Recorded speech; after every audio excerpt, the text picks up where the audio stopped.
Hero হতে চাইলেন সরফরাজ, মাঠেই ধমকে প্রাণ বাঁচালেন রোহিত। ও ভাই, হিরো হতে যাস না। মাঠেই দলের জুনিয়র টিমমেট সরফরাজ খানকে ধমক লাগালেন টিম ইন্ডিয়ার অধিনায়ক রোহিত শর্মা। রাঁচিতে ভারত ইংল্যান্ড চতুর্থ টেস্ট এই ধমকের সাক্ষী থাকলো। দোষটা অবশ্যই সরফরাজের, আর অধিনায়ক রোহিত বেশ সোজা সাপটা, যা বলেন একেবারে সরাসরি।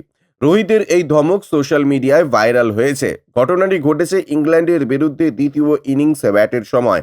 সরফরাজ বেশ ভালোই ফিল্ডিং করছিলেন, তাকে সিলি পয়েন্টে ফিল্ডিং করতে নির্দেশ দেন রোহিত শর্মা, কিন্তু দেখা যায় সরফরাজ হেলমেট আর প্যাড না পরেই ফিল্ডিং করতে নেমেছেন, যা দেখে রীতিমতো অবাক হয়ে যান টিম ইন্ডিয়া সতীর্থরা। তখনই দেখা যায় রোহিত শর্মা বোলারকে থামিয়ে সরফরাজের দিকে এগিয়ে যান। রাঁচির চতুর্থ টেস্ট ম্যাচে ভারত প্রথম দিকে বেকায়দায় থাকলেও দ্বিতীয় ইনিংসে ঘুরে দাঁড়িয়েছে। প্রথম ইনিংসে ইংল্যান্ড 46 রানে লিড নিয়েছিল। দ্বিতীয় ইনিংসের শেষে দেখা যায় ভারতের সামনে রয়েছে 192 রানের টার্গেট। তৃতীয় দিনের শেষে বিনা উইকেটে 40 রান তুলেছে। আর আগে রোহিত আর সরফরাজ এই ঘটনা। সে সময় টিম ইন্ডিয়া ফিল্ডিং করছিল।